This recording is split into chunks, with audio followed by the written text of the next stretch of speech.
আসসালামু আলাইকুম। আমি ফজলু সোহাগ উপজেলা কারিগরি প্রশিক্ষণ কেন্দ্র থেকে। প্রিয় শিক্ষার্থীরা, আজকে আমরা দেখব মাইক্রোসফট অফিস এক্সেল ওয়ার্কশিট। এই বিষয়ে আজকে আমরা বিস্তারিতভাবে আলাপ করার চেষ্টা করব। আমি আশা করছি মনোযোগ সহকারে ভিডিওটা তোমরা দেখবে। আর ভিডিওটা একটু লম্বা হয়ে যাবে, কারণ আমি চেষ্টা করব এই বিষয়গুলো, খুঁটিনাটি বিষয়গুলো তোমাদের সাথে আলাপ করার জন্য।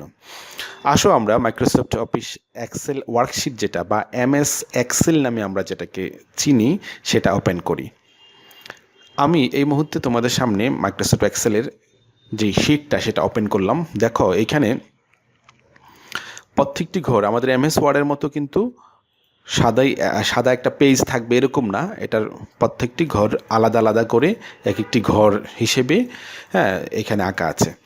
তো একটা জিনিস খেয়াল করো, এখানে ABC এটা লম্বালম্বিভাবে আছে, আর এখানে দেখো 1 2 3 এরকম আড়াআড়িভাবে আছে। তো এই জিনিসগুলোর নাম কি আমরা প্রাথমিকভাবে জেনে নিচ্ছি।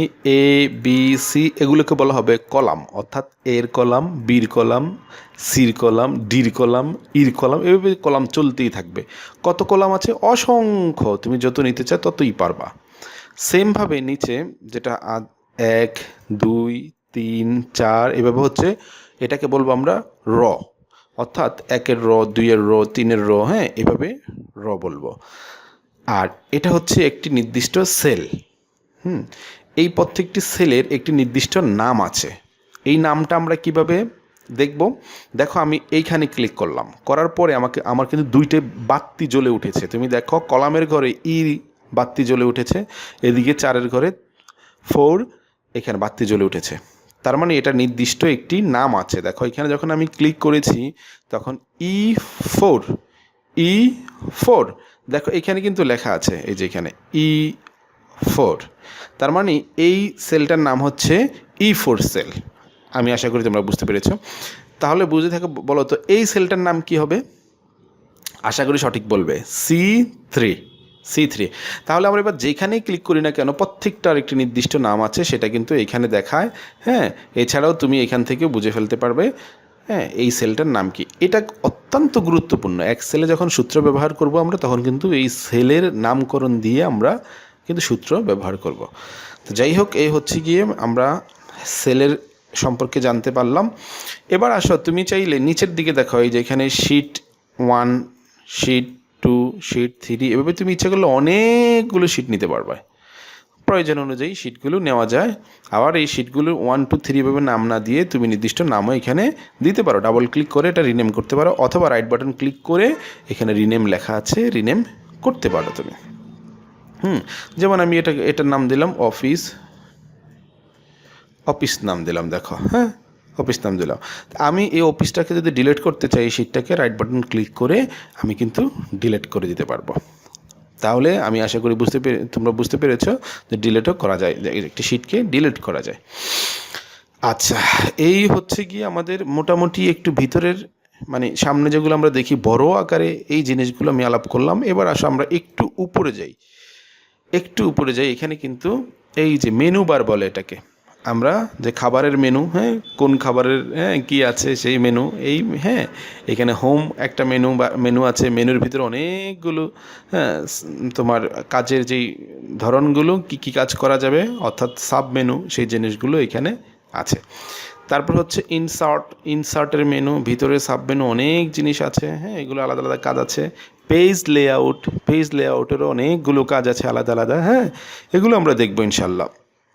তারপর হচ্ছে ফর্মুলাস, বিভিন্ন সূত্র, এই জিনিসগুলো এখান থেকে আমরা ব্যবহার করব।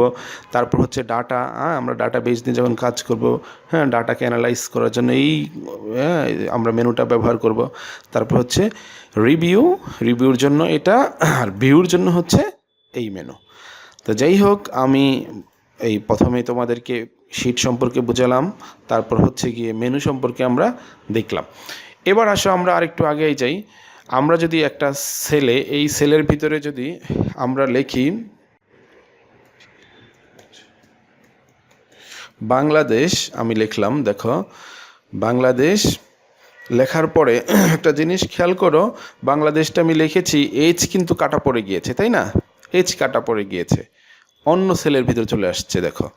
তো এই জন্য সেলটাকে আমরা একটু বাড়িয়ে নিতে পারি, যেখানে ধরে এভাবে বাড়াইতে পারি, আমার যতটুকু প্রয়োজন ততটুকু আমি বাড়াইতে পারি।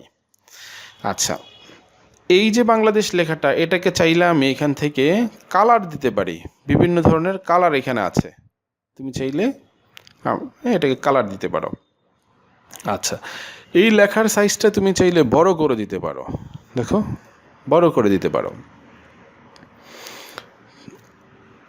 আচ্ছা, এই লেখাটাকে তুমি চাইলে বোল্ড করতে পারো, হ্যাঁ, তারপরে ইটালিক করতে পারো, এই লেখাতে তুমি চাইলে আন্ডারলাইনও করতে পারো, ঠিক আছে না? তো এই জিনিসগুলো আমরা বুঝতে পারলাম। আবার এগুলো যদি তুমি তুলে দিতে চাও, সেমভাবে এখান থেকে তুলে দিতে পারবে।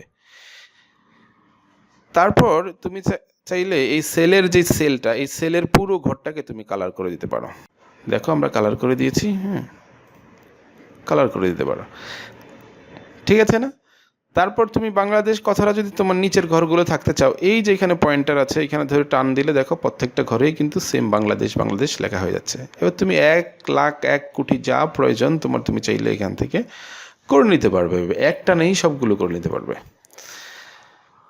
এই হচ্ছে কি আমরা মোটামুটি তোমাকে এই জিনিসটা দেখালাম। এরপর তুমি এই চাইলে এখানে তুমি বর্ডার দিতে পারো লেখাগুলো ভালো করে বোঝার জন্য। দেখো এই দাগগুলো এখন কালো, ভালো করে বোঝা যাচ্ছে।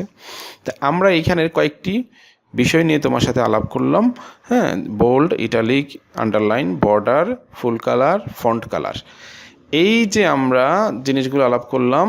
তারপর হচ্ছে কি আমরা দেখলাম এখানে তুমি ফন্টের সাইজ, হ্যাঁ, এগুলো দিয়ে কিন্তু আবার ছোটো বড়ো করতে পারো, এক সাইজ করে ছোটো হবে, এক সাইজ করে বড়ো হবে, হ্যাঁ, এই যে ছোটো বড়ো তুমি করতে পারো। তারপর দেখো তুমি চাইলে এই ফন্টের ধরনটা, হ্যাঁ, তুমি চেঞ্জ করে দিতে পারো। এখানে ক্লিক করে ফন্ট, বিভিন্ন ধরনের ফন্ট আছে, দেখো আমি এটা নিলাম, হ্যাঁ, বিভিন্ন ধরনের ফন্ট আছে, তোমার যেটা প্রয়োজন তুমি সেটা নিতে পারো। এখান থেকে চাইলে নাম চেঞ্জ করে দিতে পারো ফন্টের। এই হচ্ছে গিয়ে আমরা ফন্টের অপশন যেগুলো, এই ফন্টের অপশন নিয়ে আমরা কাজ করে ফেললাম। এবার আসো এই পাশে ক্লিপ বোর্ড যেটাকে আমরা বলি, এইখানে দেখো তুমি চাইলে এই বাংলাদেশ কথাটাকে কপি করতে পারো, কপি করে এই ঘরে তুমি আবার এটাকে পেস্ট করে দিতে পারো, দেখো পেস্ট করে দিতে পারো। আবার ধরো তুমি এই বাংলাদেশটাকে তুমি চাচ্ছ কাট করে দিবে, এইখানে এনে পেস্ট করবে, দেখো এখানে কাট হয়ে গিয়েছে, এখানে এসে পেস্ট হয়েছে। এই যে বিষয়গুলো, এগুলো আমরা নর্মালি কাজ করে থাকি, আগে পরে আমরা করেছি, এটা আমরা মোটামুটি জানি। আচ্ছা, এবার আসো আমরা যদি এই পাশের ঘরে, এই যে এই ঘরটা, এটা এই সেলটা আলাদা সেল, এই দুইটা সেলকে আমি চাচ্ছি, বা তুমি চাচ্ছ যে এই দুইটা সেলকে এক করে ফেলবে, তাহলে আমরা এই দুইটা সেলকে একসাথে সিলেক্ট করলাম। এইখানে দেখো এইখানে মার্জ বলে একটি অপশন আছে, মার্জ অ্যান্ড সেন্টার। দুইটা সেলকে একসাথে করে ফেলার জন্য মার্জ করতে হয়, আমরা মার্জ করে নেই, দেখো মার্জ অ্যান্ড সেন্টার হয়ে গেল, পুরো দুইটা সেল এক হয়ে গেছে। নিচের সেলগুলো দেখো আলাদা আলাদাই আছে, কিন্তু এই সেলটা এক হয়ে গিয়েছে। তুমি যদি আবার মার্জটাকে তুলে ফেলো, তাহলে সেমভাবে কিন্তু এক জায়গায় চলে এসছে। এই ঘরটাতে কালার হয়ে গেছে, কারণ আগে আমরা কালার দিয়ে ফেলেছিলাম, মার্জ করছি যখন, তখন কালার চলে গেছে। এই জন্য তুমি চাইলে আবার এখান থেকে কালারটাকে নান করে দিতে পারো, ঠিক আছে না? এই হচ্ছে গিয়ে মার্জ। এইখানে মার্জের ভিতরে কয়েকটি অপশান আছে, আমি একে একে তোমাদেরকে দেখানোর চেষ্টা করব। তা আমি আশা করছি তোমরা এই জিনিসগুলো বুঝতে পেরেছো। ভিডিওটা লম্বা হয়ে যাচ্ছে, আজকে প্রথম পর্বে আমরা এতটুকুই থাকলো, পরবর্তী পর্বে আমরা আরও বিষয় তোমাদেরকে দেখাবো। ধন্যবাদ।